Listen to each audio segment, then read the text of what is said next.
It's Wizards versus Lesbians, a podcast for your ears.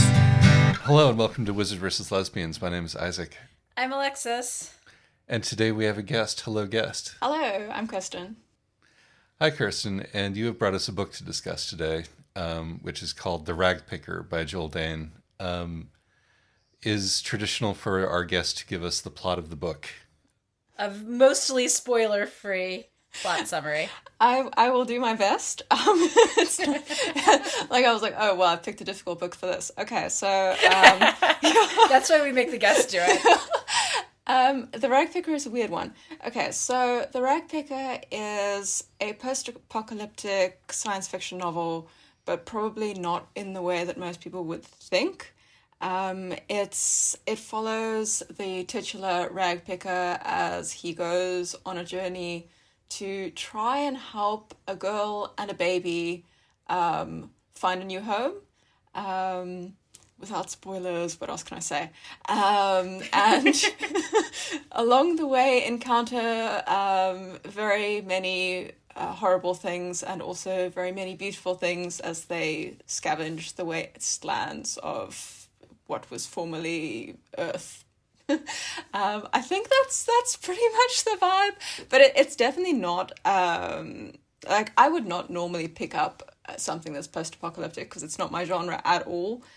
So this book is very much, I would say, anti-post-apocalyptic in at least its aesthetics and its like positioning, in that it's extremely vibrant, extremely weird, and like crushingly tender and optimistic while also being fairly brutally unsentimental. So yeah, no, I love it to pieces.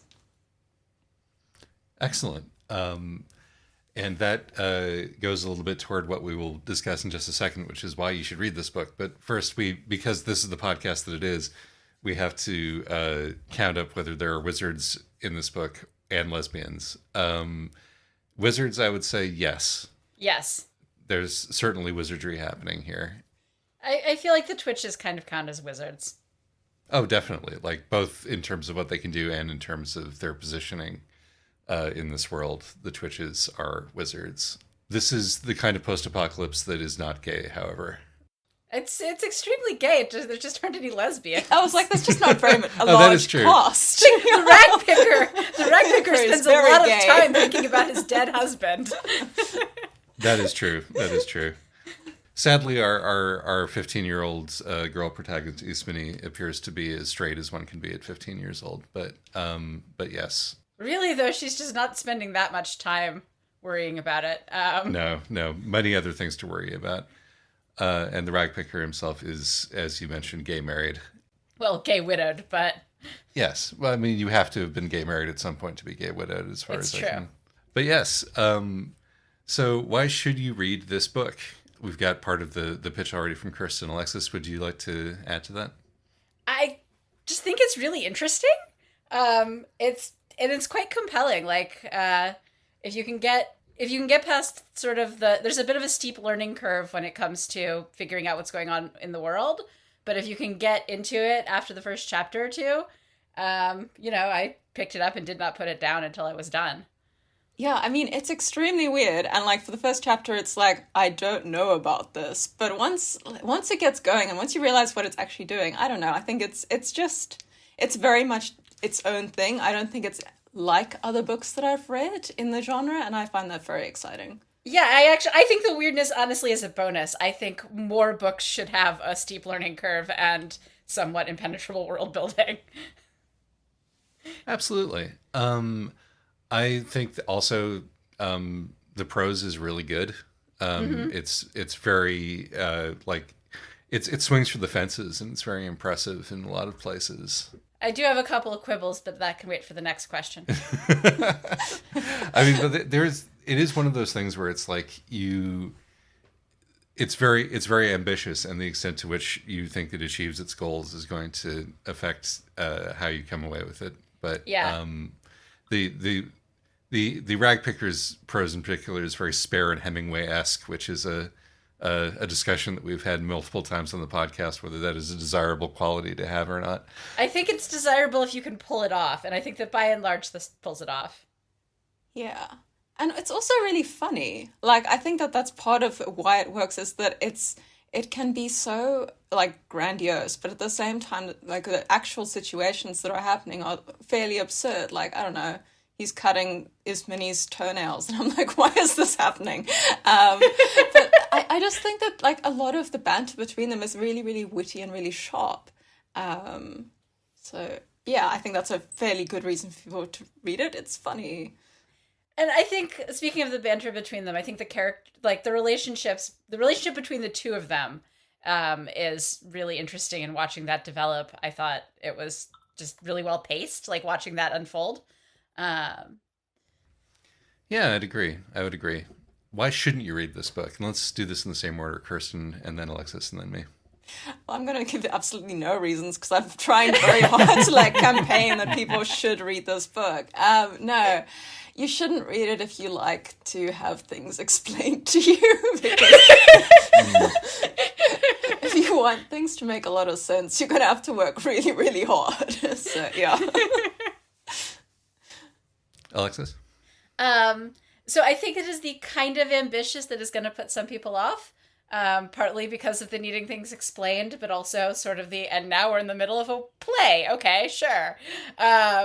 Which, I enjoyed, but I think some people are going to find a little pretentious. Other than the content warnings, which we'll get to, my only real quibble is that sometimes the character voices blur together. Occasionally you get real good moments of strong character voice, but sometimes it's a little hard to keep track of whose chapter I'm reading. And so that would be the one thing I wish that it had a little bit more of, was slightly stronger differentiation between the two characters' voices, because they're such different people. Yeah, there is particularly later in the book, the 15-year-old girl does begin to sound like the 100-plus-year-old man in her internal monologue, which is thematically appropriate, honestly. And like the sort of melding and divergence of personalities is a lot of what the book is about. But it does become a little bit sort of, well, we're definitely in the poetry of it now, and we're going for it rather than thinking about these characters' internality by the end of it. I would say that this is a book in which an old man literally yells at clouds. That's such a terrible pun, Isaac. But it's true. No, it is. And it does have... This book is about the internet. A lot of this book is about the internet, and it's and we don't usually cover books on the podcast that are so very much about like this moment in time, particularly this moment in social media. Right, and so it's about AI paranoia, and so a lot of the sort of how you take it might be colored by how you feel about that. And if you're willing to take on this sort of like, the social media is killing us idea that is sort of at the heart of this book. I mean, it works better, honestly, if you think about it as a metaphor for aging and dying, which I think is sort of what the core of it actually is. But if you don't buy the basic premise, more ambivalence about it than you're saying, Isaac. I don't know if it's that critical. I think it's just more observational than it is critical. It's like it's laying a lot of observations on the table about how we can be immersed in social media and what the outcomes of that might be. I don't think it's saying that our immersion in like what is it called, like reciprocal connectivity or whatever the book is doing. I don't think it's saying that that's like a weakness that we can avoid. I think I don't think it's... I think it's saying that it's like an inevitable part of being human. Yeah. And that and that to some degree that, if it's anti anything, it's anti like specific kinds of algorithmic incentivizing. Yes. I think that it's trying to argue that, this can be it's dark patterns. That's the phrase that I think I've seen used. Yes. That, these things can be can play on natural human need for connection in unhealthy ways, but also that natural need, that human need for connection is unavoidable and not always terrible. I mean, this is a fairly, despite some of the brutality in the book, this is a fairly gentle apocalypse, and that it is clear, like the Ragpicker says so multiple times, that part of why this apocalypse is fairly gentle is that, you know, when the apocalypse came, all the survivors banded together and, you know, formed communities. Yeah, and like the book kind of gives an alternative to the social media sort of like intense connectivity in the way that Ismene and the Ragpicker do bond at the end in this weird sort of hive mind way. And like maybe there's an argument that that's like digitized, so it's different, but it's not. It's definitely playing the same analog to what social media is. I felt that was what was going on with that relationship. And also Ismene like recreating the internet with the lamp stack. Like she is, yes. She is rebuilding it. This like analog internet. Yeah. No, I think you're right in that it is more about like human connection writ large and the ways in which it can become, what's the word I'm looking for, maladaptive. Mm-hmm. Or not, depending on, you know, how things happen and like what you expect from both the internet writ large and from the people around you, and also what the internet writ large does to your mind and whether we are more like the internet now than we used to be. There were so many ideas bouncing around in this book, which is a very brief book for the amount of like dense, chewy content that there is inside. That is another reason to read this book. It is short. Big fan of short books. Yes. But anyway, that's sort of my, you know, why you shouldn't. There's all like it may give you like Cormac McCarthy vibes. It is kind of like Cormac McCarthy meets Naomi Novik, or not Naomi Novik, Naomi Kritzar, the one who does the Catnet, like that. She's been writing a lot of sort of cozy early apocalypse books, and I feel like it's sort of a mashup of those two plus like Frankenstein. Yeah. And if you don't, I'm not a big Cormac McCarthy person, and so like those vibes might put you off, but as you say, I think that there is a different kind of thing at the heart of it. And actually something at the heart of it, which is the major difference. So, content warnings. Oh, God. Injury to eyes, the classic comic book thing of injury to eyes. Yep. We have some real bad parenting. We have a return of the Wizards versus Lesbians terrible mom. Yeah, I do feel like Server is going to be a strong candidate for the worst mom award this year. Yes. Unreality. There's a vast amount of unreality and sort of there's just a lot of death and maiming. Yeah, death and dismemberment and fun ways to murder people, and injury to animals. Animals die. Oh yeah, animals die. Yeah, baby animals die. Baby animals that you've grown attached to. All right. In that case, let's move on to the spoiler zone and discuss.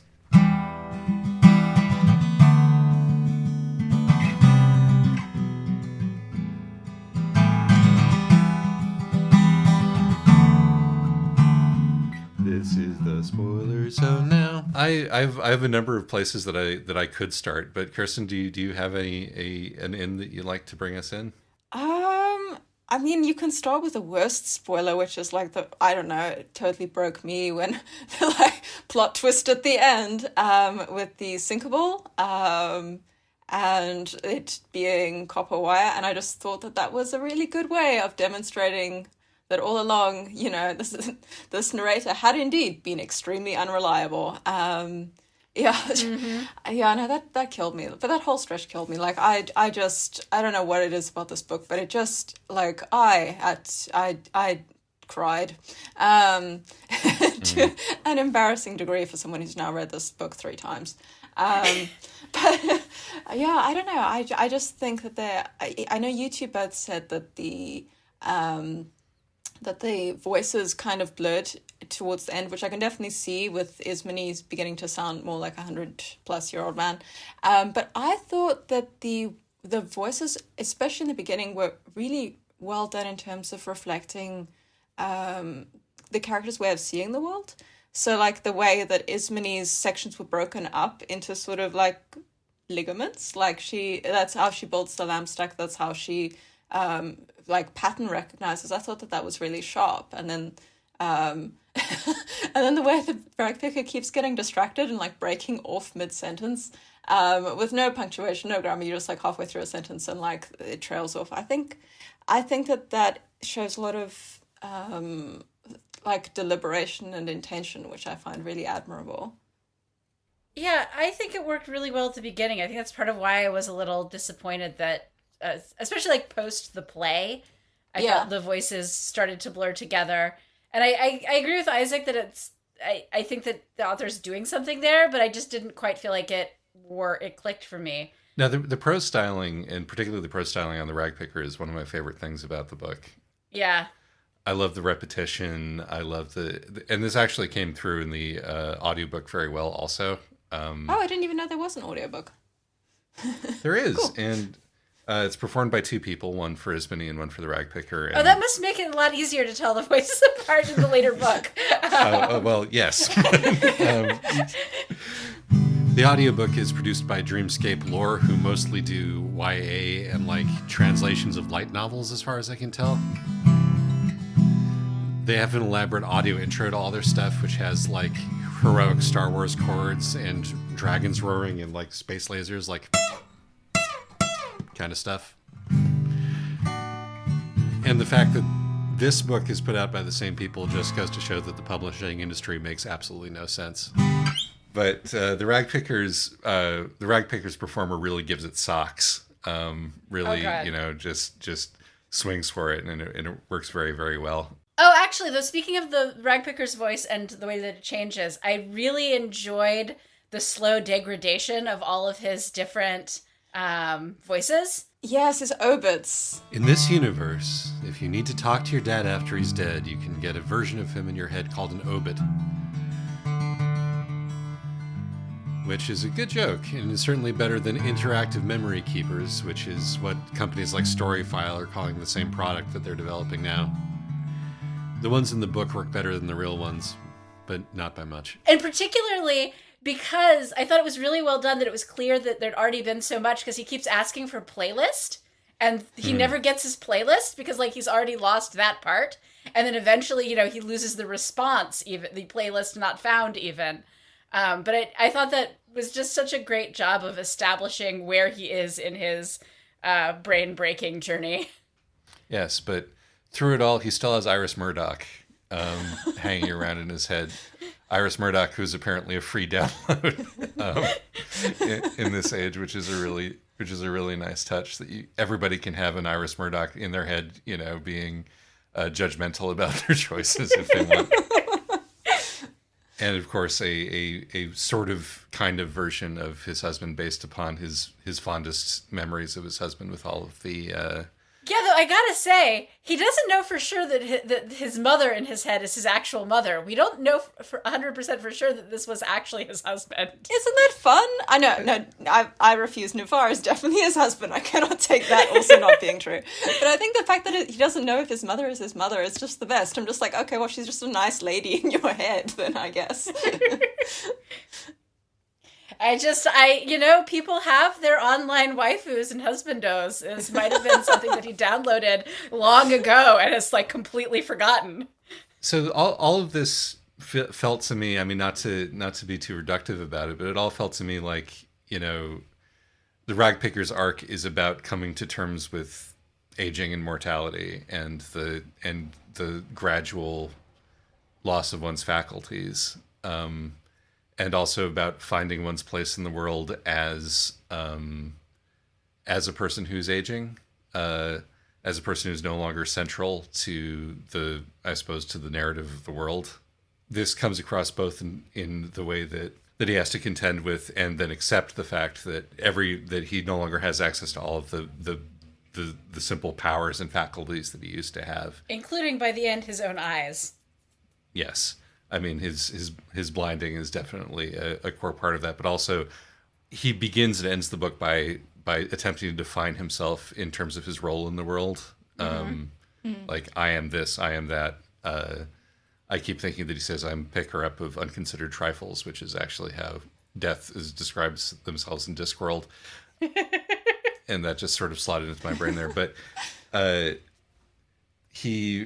there's also the sort of like, you know, how I can decentralize myself enough to be a parent, which is sort of where it ends up. I mean, a grandparent, obviously, in this context, but it struck me how the ending and like the stakes of the ending are so domestic. After like we've contained this entire apocalypse within what is sort of a story about a bad mom and a good dad who's left and is coming home to fix things. I mean, a good dad who becomes a good mom, though. Like, I thought that was really cool. That Ismene doesn't, she specifically at the end is like, you're the closest thing I have to a mother, not Server. Right, you're a better mother than Server is. Yeah. Yeah, and that dovetails nicely with like how, as you mentioned, domestic the Ragpicker is throughout the entire story. How, you know, most of his action, just with the sort of the exception of the dovetails into violence that are jarring. Isaac really likes the word dovetails today, like in large part because they're just so not how we think of the character of the Ragpicker as being the sort of post-apocalyptic warrior.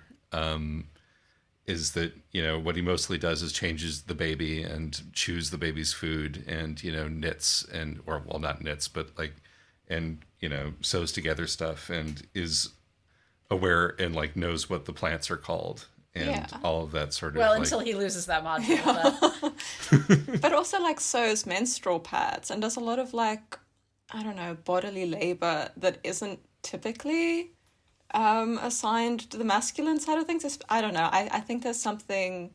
I definitely think that sewing the girls' menstrual pads is a very mom-coded thing to do.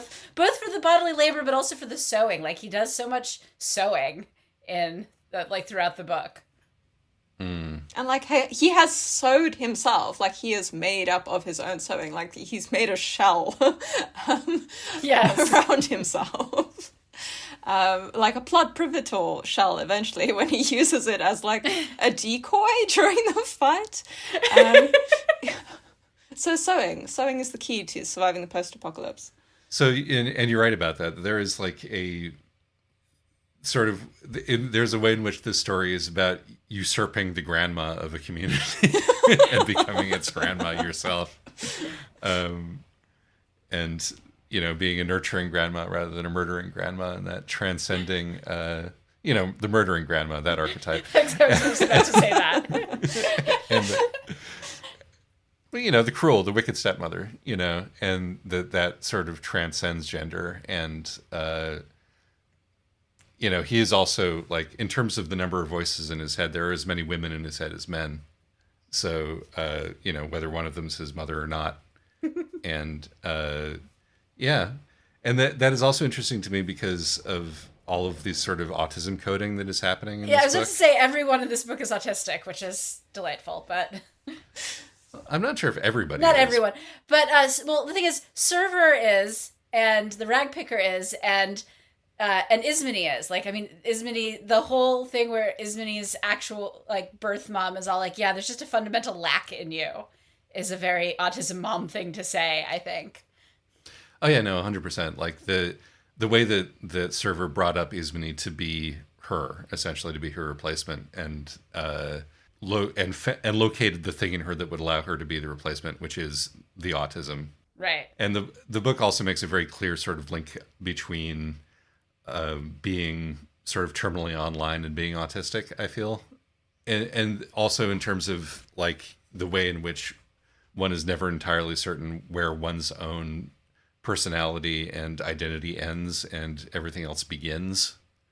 there's a sort of contention, I think, being made here that this kind of like alienation is quickly becoming a larger part of like the standard human condition.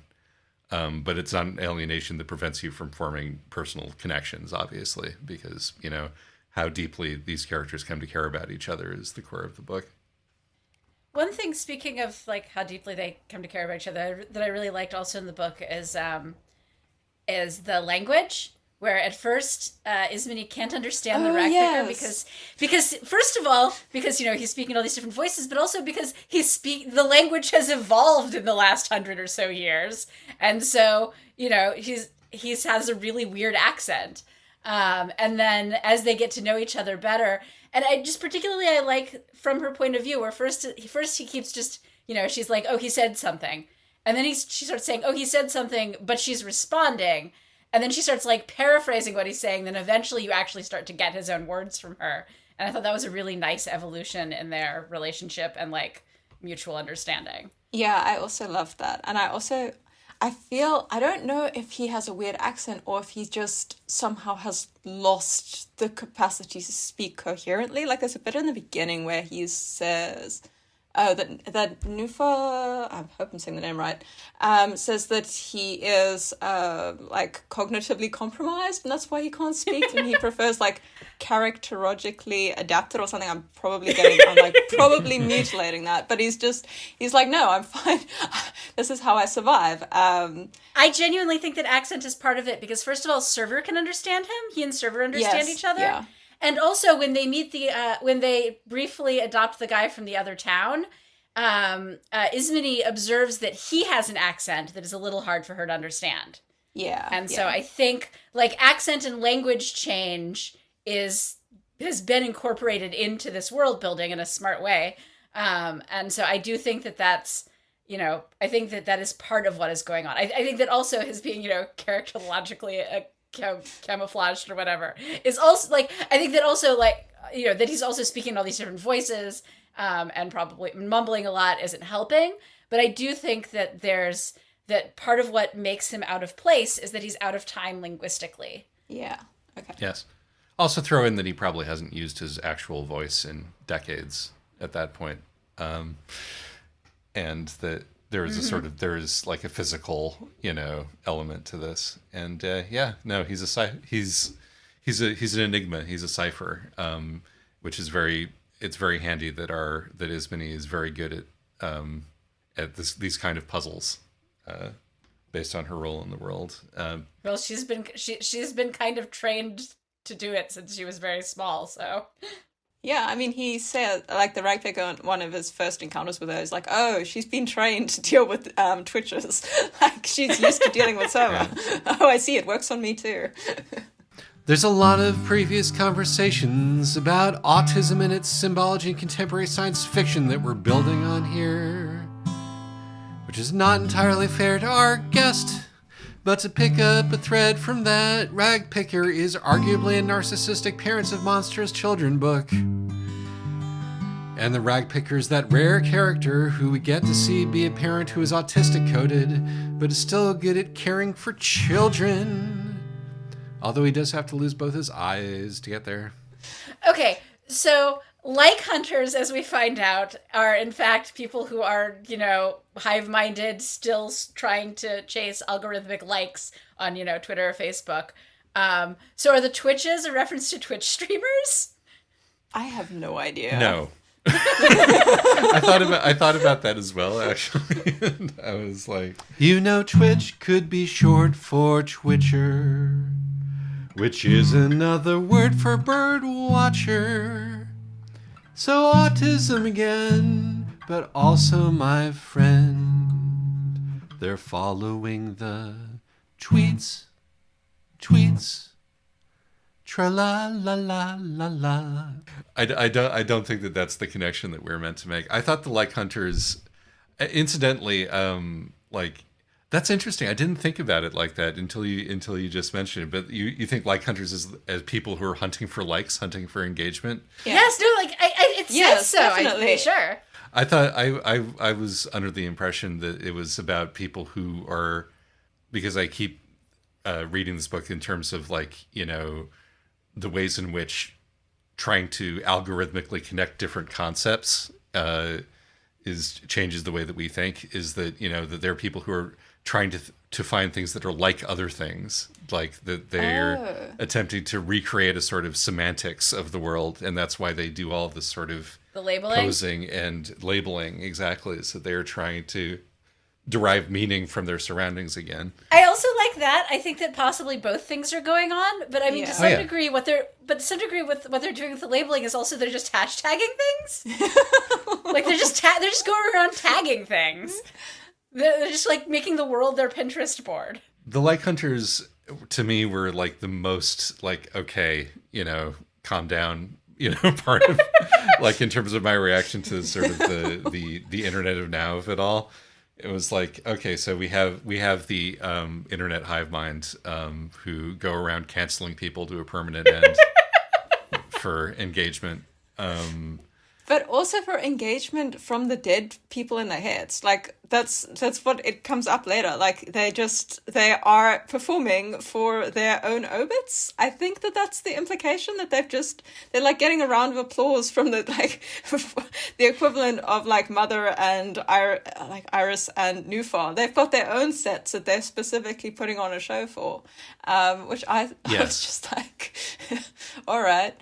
No, there's a certain amount of like, so you've been publicly shamed, you know. We you know, the horror at the Twitter lynch mob, which no longer seems to exist for various reasons. Well, neither does Twitter. So exactly in the same way, at least. But though I don't know, I think that you still get your mobs occasionally. But If you think about them as representing the way people can be sucked into spiraling when chatting with a bot that approves of everything that you do and which thinks you're a genius, this works much better than thinking of them as the Twitter mob. But maybe I just wish they weren't called Like Hunters. yeah, I did feel like the Like Hunters were in some ways kind of a weak point of the book, because I don't think the book needed its big dramatic fight scene. yeah, it felt out of place to me, partially just because this is a book that is so willing to not do the expected thing. It was like the sort of the placement of it within the narrative was interesting to me, because, you know, if you're going to do like a climax and then denouement, it would have happened later. Yeah, it's a long denouement. Yeah, and I think that's part of the point. It was showing like this is not the focus of what we're doing here, but we still had to have it, and I didn't really understand why it was there, besides like to show the degree of to which the Ragpicker had come to care for Ismini and was willing to, you know, change or betray, you know, his priorities. What action would replace it though? I'm not sure where. Like I hear you, but I'm not sure what action would then count as, like, what would the threat be? Why wouldn't they go to the city? And then she goes to the city, decides she doesn't like it, and go home. I feel that would probably be less effective than having some sort of friction with the environment. But the thing is that they killed the Like Hunters. They could still go to the city. Yeah, they could. Yeah. And then, you know, she changes her mind. And I think that, you know, she could have changed her mind for a variety of other reasons. You didn't necessarily need to have like your big fight scene. Like, I don't think it was terrible. In a book where most of the things in here were doing something interesting, I thought this one was the least interesting. Speaking of which, like, what are one's feelings about Edro? The guy from the other city, or the other town rather. I didn't know. Yeah, I didn't know what to make of him, because I couldn't entirely tell whether he was coming onto Ismene or not, and I was like, she's a bit young for you. Right. So I think it was interesting that I was never sure whether he was a threat or not, and then ultimately he wasn't. Ultimately he was quite noble, but he was sort of there, and then he was done. We were done with him, and we'll name the baby after him, and that like will be a tribute. And yeah, I don't know if he was pivotal for me. I think for me, he represented And I think that that is actually in some ways what the fight scene was doing, is that I think that his death was useful psychologically for Ismene. Yeah. Because I think that part of what he was representing all of these other options for Ismene. First he's sort of a stand-in for the town that she's leaving, and then he becomes sort of a stand-in for like the hope of getting to the city. And, of sort of being part of this more normal community that have like the towers and the protections and no Twitches and no Ragpicker. And that, when after he dies, I mean, Ismene was already coming to this decision anyway, but after he dies, those avenues sort of are closed off for her symbolically as well as emotionally. And she's like, no, fuck it. I'm going back to my town and I'm going to have my confrontation with Server. And I'm also going to bring my baby and my new adopted grandma.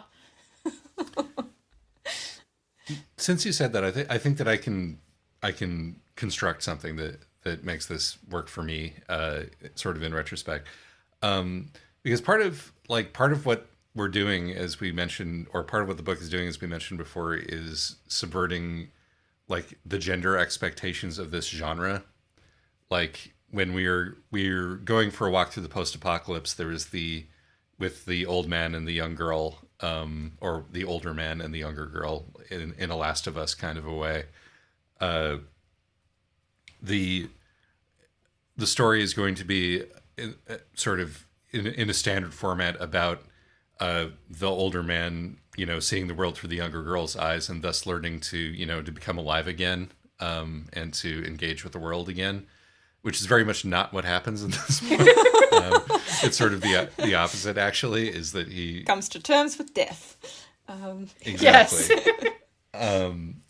And sort of in a similar way, like Erdo's like appearance, his performance of like a very standard masculinity, and then his death is a kind of a gender swap fridging moment. Yes. In that, like, he is able to, his like, hello, I'm going to come here, I'm going to do the very masculine deed of attempting to have this rather pointless military revenge for my town, and then die in order to teach our protagonist an important lesson, essentially. And our protagonist is very firmly Ismene here, and Yes. not the Ragpicker. Is sort of, and like the gesture of naming the baby after him almost feels funny. Yes. when you view it at that point, it's like, yes, good old what's his face who helped me understand what I needed to do. Yes, it's very much like the thing in fan fiction where, you have to have the epilogue where every single dead character has a child named after them. I think that makes it work a little better for him, even though like in the moment I had a difficult time caring about him. And I certainly did not. I was a lot sadder over the baby goat than I was over Erdo. And to follow up on what Kerstin was saying, I think he was absolutely showing some interest in her, in Ismene. I mean, Ismene was picking up on that, and she's a Ragpicker fairly was worried about that. Yeah, no. Or the Ragpicker was worried about it, but like Ismene was also picking up on it, and she's a fairly like emotionally sharp 15-year-old girl, and so I think she probably does have a pretty good sense of, like, I got the impression that he was sort of hoping, that Erdo was sort of hoping for something to naturally come. Like, he wasn't going to, assault her, but he was being a little creepy. Yeah, no, for sure. Including just, like, the way that he's trying to cut her off from the Ragpicker. Yeah. Yeah. I actually wanted to touch on that a little bit, because one of the sort of the threads that is picked up earlier in the book, and at least to my eyes was not really followed up on, was very early on between the Ragpicker and Ismene. Like, the Ragpicker is like, actively distressed by how much he needs to be touched, and like how good Ismene touching him feels. Touching him without like hostility is sort of the way that it's constructed, but and he sort of goes into a place where it's like, I don't, I'm not hurting anybody, I don't hurt children, and the other voices in his head are like, sort of side-eyeing him about this. And I thought that, like, part of this is just like the Ragpicker sort of is an avatar of the internet age in addition to all of the other things. And there's sort of a general paranoia about what are we doing to the kids? Are we hurting the children? Are we sexually menacing the children just by existing on the internet? But it also like sort of leads into this sort of genuine jealousy that he feels toward Edro, which is textual. He, the other voices in his head do call him on that. And like, I think part of the way that the way that his arc evolves is he has to settle for himself. And like, this is like entirely separate from him being textually like a gay man, but he has to settle for himself. Like, what does he want from Ismene? What kind of love does he want from Ismene? What kind of like companionship does he want from Ismene? What is appropriate for him to want and what's appropriate for him to give back? And so I think that Edro appearing and being like more overtly a creep about it is probably meant to be sort of a foil for him in that respect. Yeah. Yeah, and they're both like, I think what really characterizes them as being similar, like Ismene and the Ragpicker, is that they are both so exceptionally lonely. Like, the Ragpicker can't even talk, so his ability to communicate with people or to be understood, communicating with people who don't want to talk to him anyway because he's a twitch and very creepy, puts him in such a position of like claustrophobic, like trapped interiority. Despite having so much going on in his head, he's got nowhere to filter that out. And then you've got Ismene, who sees herself so negatively. Like, she refers to herself as like a spider in a like a nasty spider in a web at the beginning of the book. And it's just, I think there's something in the fact that their lonelinesses mirror each other that enables them to connect and enables that to feel not creepy because they have an understanding of what the other person is lacking. So like there are moments where it's like, ooh, is the Ragpicker going to hurt Ismene? But there's never, for me at least, I was like, no, that's not going to happen. But maybe that's just like narrative convention where I was like, oh no, he's safe. He's a lead character. It'll be fine. But no, I think it's more that he's worried about it than that it is actually going to happen. He's so well. I mean, first of all, when we first see him, he has first we see him running from a bear, and then he does get into a pretty vicious fight with somebody, but like as soon as he bites the guy, he's immediately like, oh no, I've got to disinfect that for you. Yeah, he's extremely kind at all points. Like, he sees himself as a bit of a monster. Yeah. I mean, like, the first thing he does is when Ismene cries when they first, like, where she's, like, I can't even remember where the scene is, but she starts crying because she's upset because she, like, dismembered the pioneers and hung them into the lamp stack. And he offers her a packet of sugar. And I could not believe that a character with that kind of tenderness would hurt her. So, like, yeah, I don't know. I mean, also that, like, he was just willing to drop everything and follow her off into the wilderness with a baby, simply because she asked for help.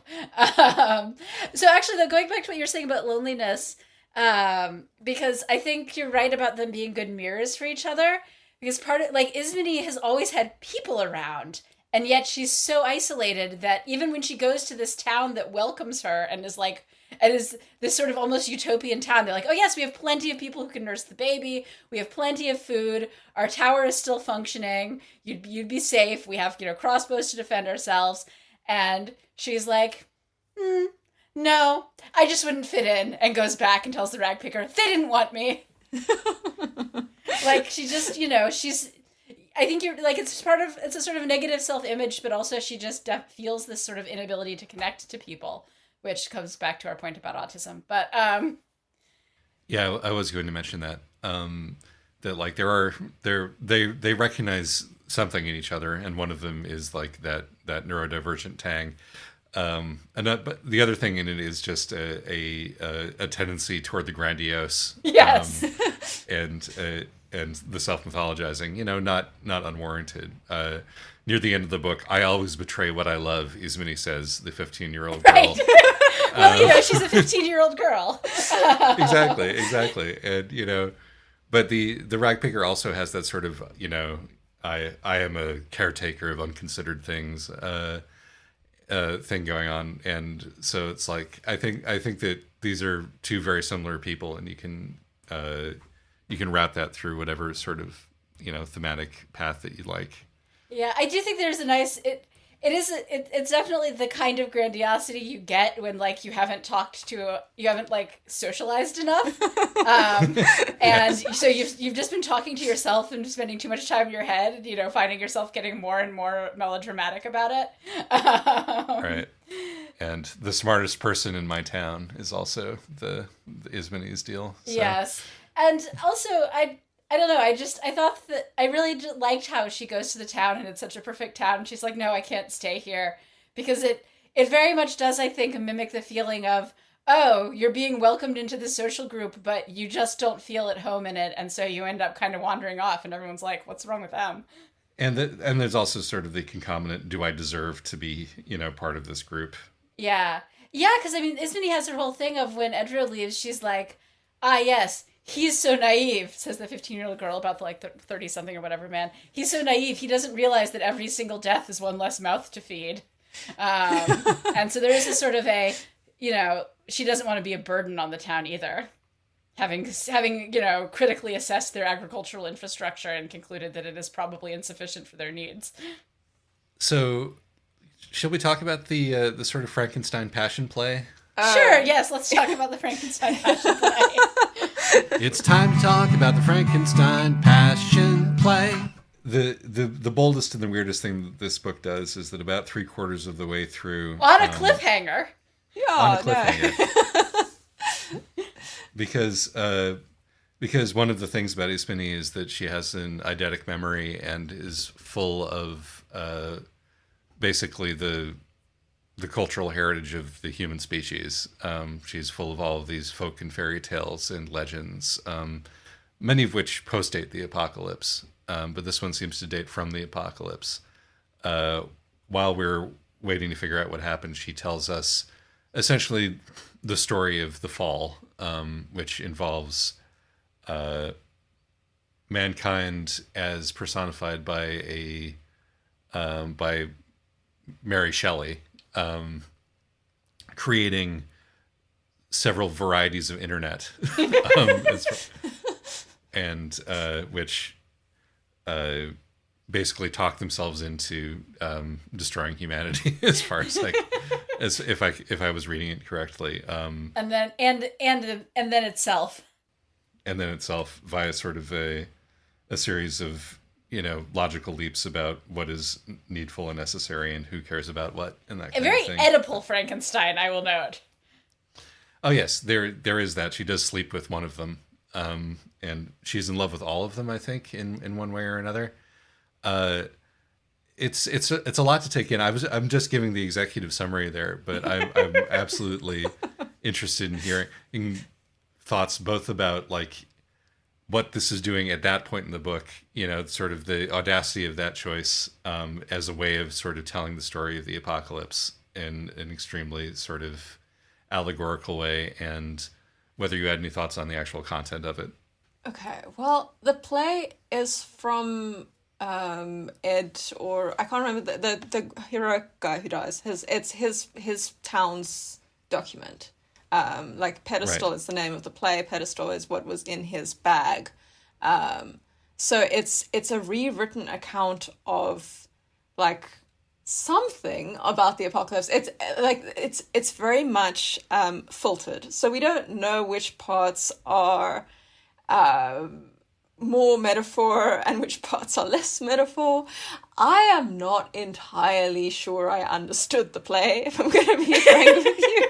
I was just like, there's a lot going on here. And I tried, I really did. But I feel, I mean, I think the executive summary kind of says all that there is to be gleaned from it, unless you want to go into like supposition of what individual phrases within that play mean. But I feel like the author was mostly just having a good time. I feel like they were like, you know what, I also want to write a one-act play, and I also want to put it in the middle of my novel. Yeah, though I do think it's well placed, because it's you've gotten enough of the world building to understand roughly what's going on here. And then you get the one act play, and that actually does a pretty good job of setting things up for the reveal of what the Like Hunters are doing. Yes. So, like, as far as an incredibly self-indulgent, the author's just having fun moment, it does work pretty well, you know, to do in doing that, and also in sort of showing the way, because again we've only gotten things filtered down through the Ragpicker, who was kind of there all along, and Ismene, who's 15. I think that this does a good job of showing the ways in which sort of the apocalypse has been filtered down into the culture. Yeah. And what parts of the culture have remained. So I think it's a nice little glimpse into what's going on with these towns, which we don't get to see much of because we spend most of our time in the wilderness. And it's interesting that this is what they want to preserve. Like, specifically, I think that, isn't that what he's using to, like, barter in the city? He's like, he's going to bring this history there and they're going to invite him into the city as a result. Like, here is some history. Yeah. It's like a currency. Even though it's so filtered and kind of incoherent, it's a semi-religious text, it feels like, a bit like, despite being a weird play that doesn't, very unclear what's going on. It does feel like a sort of mythologizing of history, I think. No, I think you're right. I think you're absolutely right, yeah. I think I called it a passion play for a reason. I think it's like meant to be like a mystery play in a sort of, you know, cult of Mithras kind of a way, which is why it's so funny that it also reads so much like a piece of, like, you know, late 20th century experimental theater with how snarky they all are with each other. And it's sort of really funny to imagine, like, your standard sort of passion play, you know, reflecting the language and style of its times in that same way. Right, this is very much the language and style of the, you know, internet generation. So they've preserved this archaic language and, you know, archaic rhythms. Yes. Going back to your point about it being like the author, like, showing off and having fun, I'm generally pro that. Because the podcast in general is pro, you know, our weird little guys, which this book definitely counts as. Yeah, I'm generally in favor of an author having fun, because I'm generally having fun if the author is having fun, and the author is clearly having fun here. And yeah, no, I think that I had a third point, but it's vanished. So if somebody could save me from this sentence that I'm caught in, I can completely change the subject. Are we ready to completely change the subject? Do we have anything else to say about the play? No, I'm good with the play. I don't really. Yeah. Okay. So completely changing the subject, although it is somewhat on a tangent to talking about it, because you were talking about, like, the passion play and cult of Mithras, but there's also a lot of Judaism in here. Oh, that was the thing that I was going to talk about. Oh, excellent! Like, the religious aspect. Because the other book that came to mind when I was reading this was A Canticle for Leibowitz, actually. But this is much more Jewish than Catholic. Yes. Despite the name, it is, yes. Yes. Well, I mean, you know, part of... Because I kept going through this going, okay, there are all these references which feel a little bit, you know, quasi-Talmudic, or, you know, or very just like midrashic. And then we get to the point near the end, and I was wondering, is this deliberate? And then we get to the point near the end where the Ragpicker is like, I am a golem. And I was like, oh, you absolutely are, actually. You're this protective creature who's been, you know, brought to life by the words in your head. Perhaps the one of the basic elements of how Jewish that all feels is like, this is the end point of somebody who's just read far too much. And that works for both Ismene and for the Ragpicker, is like this, you know, this sort of accumulated ball of texts. It's even taken his eyes out eventually. Mm-hmm. That, like, you know, that sort of rumbles along trying to find an identity and has his mother in his head at all times. I could have made that joke back when we were talking about him being gay. Aren't you glad I saved it for right here? The post-apocalyptic folks are trying to create a narrative that makes sense to them, and that was the thing that I was going to say about the play. And in fact, I was going to talk about religiosity. So yes, it all works out. In terms of, like, how to make sense of this world that they find themselves in. And yeah, the Ragpicker's role in this, in a sort of Judaic way, is to be like, no, the world is made up of these, individual gestures of kindness and mutual support, and there is in fact no original sin that we're fighting against here, and so on and so on and so on. Oh, also, come to think of it, near the beginning, the Ragpicker refers to himself as a wandering Jew. So, that might have put that in your head. Yeah. Well, I mean, the thing is that definitely pinged my, okay, are we going to be Jewish or are we going to be anti-Semitic? Let's find out. And by the end, I was like, okay, we're being Jewish about this. This is cool. Minor notes. Well, we're getting close to the end of our recording time here. Do we have any final miscellaneous notes that we'd like to share about the book? I still want to talk about the eyes. She let Server cut his eyes out. Ismini also makes the offer. He doesn't volunteer. He's just like, yeah, cut right. his eyes out instead of the baby. Right, that's a trade. And I mean, I guess it's well foreshadowed, because Server is like, if you come back here, I'm cutting your eyes out. And he comes back, and Server is like, all right, I'm willing to let you and the baby live, but in exchange, I get to cut this guy's eyes out. Why does she want to cut his eyes out? I don't know. Fair's fair. He broke the rules. I don't know. I feel like there's something pleasantly circular about it. Yeah. It feels like a payoff. I mean, it's an awful, yes, indeed, like an eyeball. It's an awful way for it to be circular, but the idea, I think it links to the themes of the book in terms of acceptance of grief and acceptance of loss and acceptance of death. It's just acceptance of the fact that there are things you can't control. And sometimes you care about that love matters more than that. He is willing to lose his eyes because he's come to the conclusion that he can change and he can become a different form, and in this case, a home. It's an exchange. It's an exchange with Server, but it's also an exchange with himself, I think, in terms of previously he had the ability to see, now he has the ability to be accepted and loved and a part of something, which I think in this instance is more valuable. And I think the gesture of letting go is what makes the book really powerful, because he cannot let go of things. That's his flaw the entire book. He cannot let go of Nufar. He cannot let go of all of the junk he's carrying. He's got 15 different pockets for each, I don't know, sugar packet. And also his mini toenail clippings. Yes. So the ability to let go of anything feels like the stopping point of a character arc to me. He's reached a conclusion. Plus, he's so survival-minded, and he's basically giving up his ability to survive independently in exchange for not needing to. Yes. Yeah.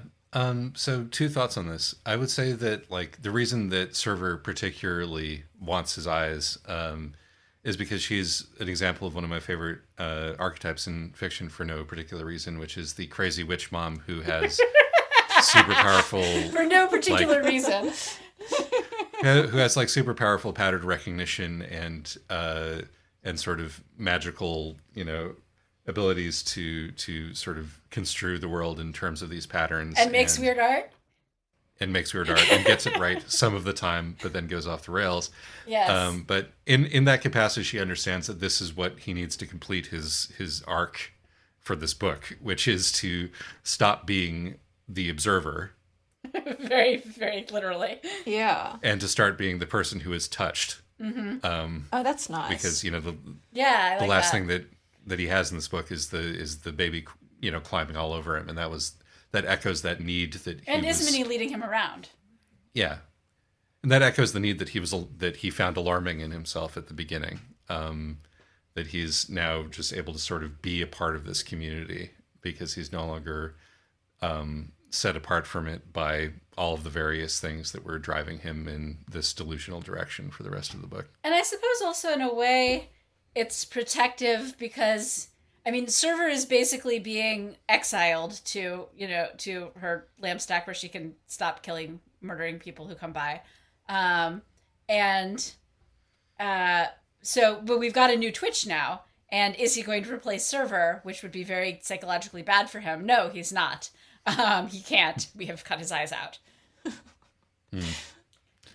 But it also, I mean, it was extremely unsurprising that Ismene offered it up to me, because one of the things that we've been setting up this whole time is that she is, she's loving but also ruthless. Yes. Like her excellence is almost that she will always choose the right thing over the, and that's where the "I always betray what I love" thing, which heavily foreshadows the eyes. Yes. Comes from, is that she cares about doing what's right more than she cares about the comfort of her friends. Well, I mean, yeah, because I mean, it's why she takes VK in the beginning. Like, she goes off with a baby because it's right, not because she wants to. She's not even particularly attached to the baby. No, she doesn't like him. She's like, this baby is so annoying. And really, even by the end, she's like, she has become attached to the baby, but she's still really annoyed about that she's stuck with him. Yeah. But Ismene is a hero and a leader, and this is hero and leader stuff. Yes, ruthless pragmatism.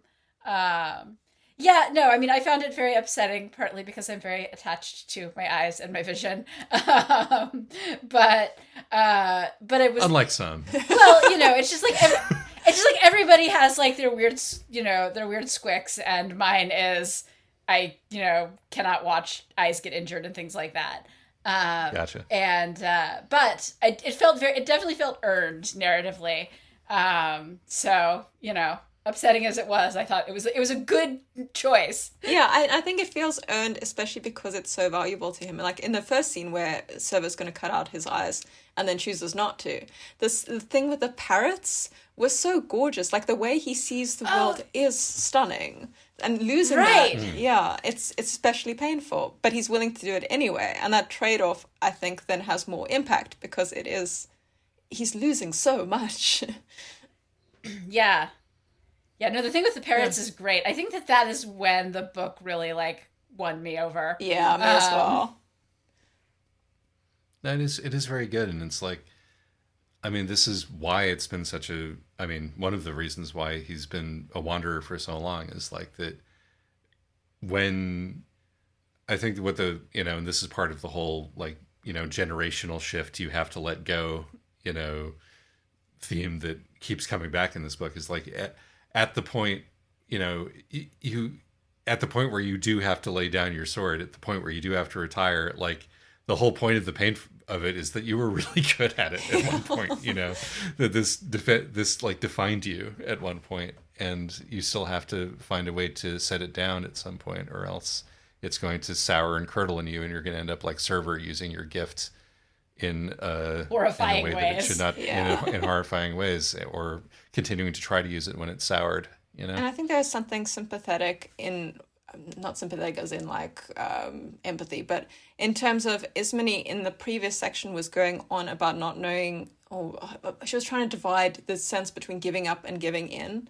And I feel like that is what the book is angling towards. He's not giving up, he's just giving in. To what is inevitable, what is inevitable in order for him to survive now. There was a similar line to that in a play that my friends and I wrote when we were 15 in high school. And so I was like, this is exactly how, that was a great, this is exactly how a 15-year-old talks kind of line. Where is that giving up? I've heard the giving up versus giving in things is the core of another story, but I can't remember it. So well, if it comes to you, you can jingle it later. Absolutely. I still have no idea what this thing about giving in versus giving up was. Do you? Write in if so. But we are running out of time. And I think this is a good spot anyway. Yeah. Absolutely. Thank you so much for bringing us this strange little, beautiful little book, Kerstin. I really enjoyed it. Yeah, me too. I'm so glad because I'm just I must try and get this into as many people's heads as possible. I'm was like, yay, I can talk about it with someone. No, so thank you for reading it. Like, I enjoyed this. This was good. Thank you. Thanks, everyone. Bye. My personal favorite victim of the Like Hunters was a man named John Roderick, who for one fateful day became Bean Dad on Twitter, following his live tweeting of some questionable parenting decisions. It's all on theme. Before that, I knew him as the lead singer of a band called The Long Winters, of whom I was a fan.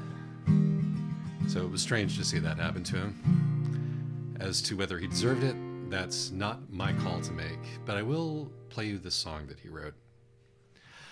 Sun, through the curtains I gave you a sign. The birds were all quiet, you were so quiet. Some hear a call, some are the messengers. I thumbed through the pictures and know them all. They said, do you remember when you saw her last? I said, her skin is cinnamon, her skin is cinnamon. Do you remember when you saw her last? I said, her skin is cinnamon, her skin is cinnamon.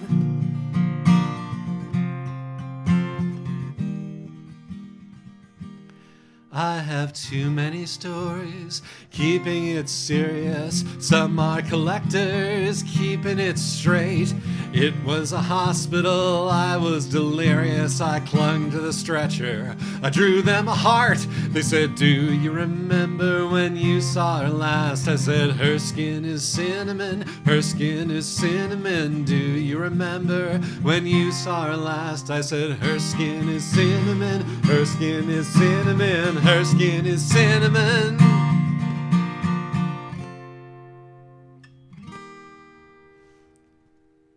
And that's the half of a song that I can pretend is, relevant to the episode.